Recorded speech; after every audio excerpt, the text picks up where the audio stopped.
Si estás solo en una torre de vigilancia forestal y escuchas que tu madre te llama desde la base de la escalera en plena madrugada, cierra la trampilla y ponle el cerrojo inmediatamente. Me llamo Tomás y acepté el trabajo de vigilante de incendios en el Parque Nacional de Blackwood, buscando la soledad absoluta para superar un divorcio complicado. Mi puesto es la Torre Norte, una estructura de metal y madera que se eleva a 30 metros sobre un mar infinito de pinos antiguos y densos. El pueblo más cercano está a 4 horas en camioneta, y la única comunicación que tengo con el mundo exterior es una radio de onda corta que a veces falla por las tormentas. Las primeras 2 semanas fueron exactamente lo que necesitaba: silencio, aire puro, lecturas largas y la rutina tranquila de escanear el horizonte buscando columnas de humo. Pero todo cambió la noche del martes pasado, cuando una niebla espesa bajó de las montañas y cubrió el bosque como una manta blanca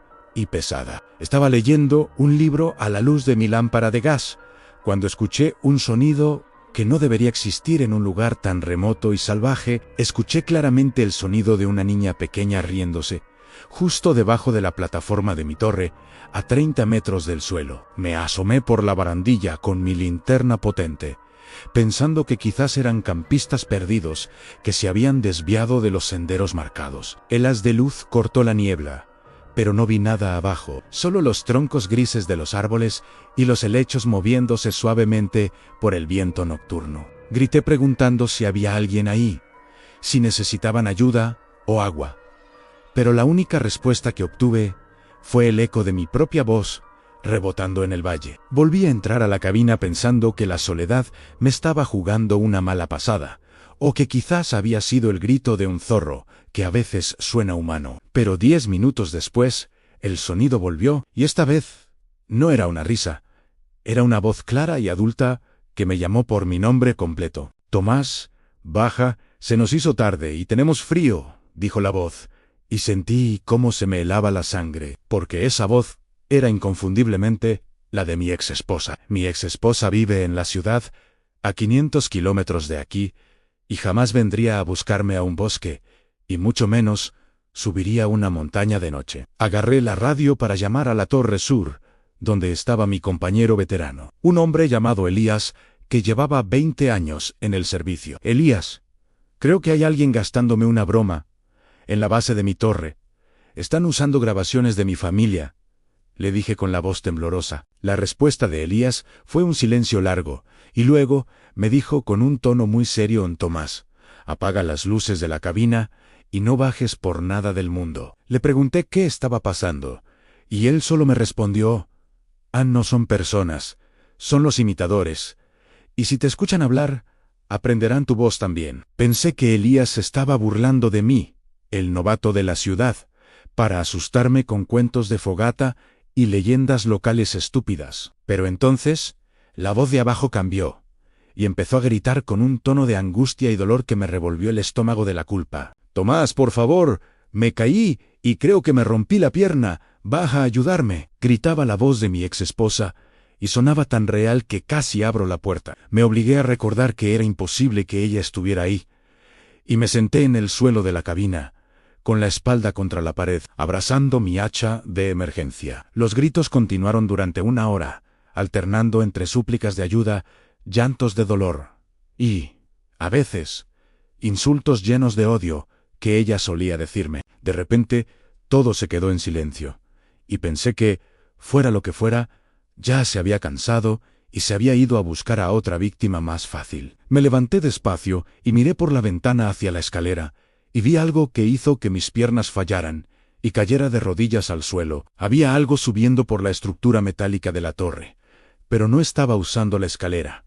Estaba trepando por los pilares exteriores como un insecto gigante. Era una figura pálida, larga y desgarbada, con extremidades que tenían demasiadas articulaciones y se movía con una fluidez antinatural. Subió hasta quedar colgado de la barandilla exterior y pegó su cara contra el vidrio de mi ventana, mirándome con unos ojos que eran totalmente blancos. No tenía nariz, solo 2 orificios pequeños, y su boca era una línea fina que de repente se abrió de oreja a oreja, revelando hileras de dientes como agujas. Y entonces, esa cosa habló a través del vidrio, Pero no usó la voz de mi esposa. Usó mi propia voz, grabada de mi conversación por radio. Elías, creo que hay alguien gastándome una broma, dijo la criatura, imitando mi tono de miedo a la perfección, como una grabadora biológica. Golpeó el vidrio con una mano que tenía dedos larguísimos y garras negras, y el cristal, reforzado, crujió bajo la fuerza del impacto. Retrocedí buscando la radio para pedir ayuda a Elías de nuevo, pero la radio se encendió sola antes de que yo pudiera tocarla. Del altavoz salió la voz de Elías, pero sonaba distorsionada y lejana. Tomás, abre la puerta. Soy yo, Elías. Vine a ayudarte. Miré por la otra ventana hacia la torre sur, que estaba a 5 kilómetros, y vi que las luces de la cabina de Elías estaban apagadas completamente. Entendí entonces que la cosa que estaba afuera no estaba sola. Había otra cosa igual en la torre sur, y ya habían llegado hasta Elías en la criatura de mi ventana. Empezó a golpear el cristal con ritmo, un golpe por segundo, aumentando la fuerza cada vez más, sabiendo que el vidrio cedería. Busqué las bengalas de emergencia en el cajón del escritorio, pensando que el fuego podría asustar a una bestia salvaje del bosque. Encendí una bengala roja que iluminó la cabina con una luz infernal, y se la acerqué al vidrio, gritando para intentar espantarla. La criatura no se asustó. Simplemente miró la luz con curiosidad, y luego soltó una risa que era una mezcla de la risa de la niña y la mía. El vidrio estalló finalmente, lloviendo fragmentos afilados sobre el suelo de madera, y el aire helado de la montaña entró de golpe en mi refugio. La criatura entró en la cabina, desplegando su cuerpo largo y delgado que parecía no tener huesos, ocupando casi todo el espacio pequeño. Le lancé la bengala a la cara, y logré quemarle la piel gris y húmeda, lo que la hizo retroceder un momento, chillando con un sonido de alta frecuencia. Aproveché ese segundo para abrir la trampilla del suelo y lanzarme hacia la escalera, bajando los escalones de metal de 2 en 2, resbalando por la humedad. Escuché cómo la cosa saltaba detrás de mí, golpeando el metal con sus garras, bajando mucho más rápido de lo que yo podría hacerlo jamás. Llegué al suelo y corrí hacia el bosque, sin saber a dónde ir, solo queriendo alejarme de esa torre maldita y de lo que vivía en ella. Corrí entre los pinos, golpeándome la cara con las ramas y tropezando con las raíces, mientras escuchaba silbidos que venían de todas direcciones. El bosque estaba lleno de ellos. No era solo uno, era una manada entera que había estado esperándome en la oscuridad todo este tiempo. Escuchaba voces familiares a mi alrededor, a mi madre, mi padre, amigos de la infancia, todos llamándome desde la espesura para que me detuviera. Vi una luz a lo lejos, parecía una cabaña de cazadores, y corrí hacia ella con la última esperanza que me quedaba en el cuerpo. Pero cuando me acerqué, vi que no era una cabaña. Era la torre sur. Había corrido en círculos desorientado por el pánico y la niebla. En la base de la escalera de la torre sur estaba Elías, o lo que quedaba de él, tirado en el suelo, con el pecho abierto y vacío. Junto a él había 3 de esas criaturas, agachadas, comiendo en silencio, pero cuando me vieron, se levantaron al unísono. Una de ellas abrió la boca y habló con la voz de Elías San Tomás.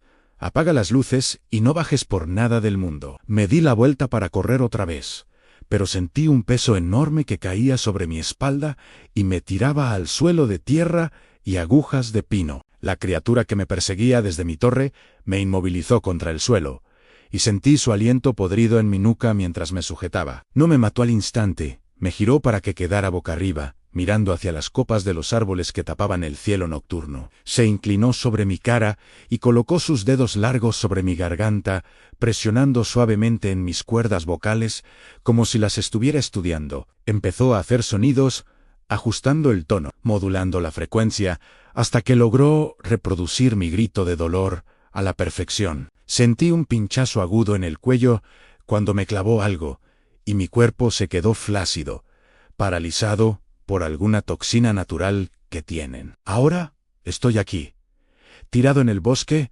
consciente pero inmóvil, mientras ellos se sientan a mi alrededor en un círculo macabro. No me van a comer todavía.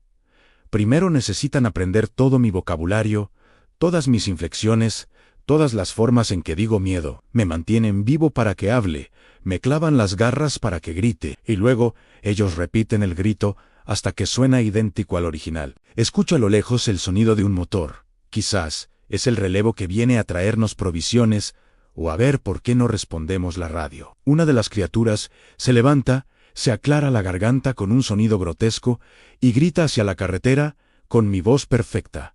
Aquí, estamos aquí. El vehículo se detiene y escucho puertas abriéndose y pasos de personas que se acercan inocentemente hacia la trampa. Intento cerrar los ojos para no ver lo que va a pasar, pero mis párpados no responden. Así que estoy obligado a ser testigo. Los nuevos visitantes gritan mi nombre, pensando que encontraron a un guardabosques herido, sin saber que encontraron a los dueños del bosque. Las criaturas se dispersan entre los árboles, silenciosas como sombras, preparando sus voces para imitar a los recién llegados. Mi turno como vigilante ha terminado para siempre, pero mi voz se quedará en este bosque eternamente, usada como cebo para los demás. Veo como la primera criatura salta desde una rama sobre el conductor desprevenido, y el ciclo de aprendizaje comienza de nuevo frente a mí. La última cosa que escucho antes de que mi mente se rompa por completo es mi propia voz susurrándome al oído. Gracias por enseñarnos nuevas palabras.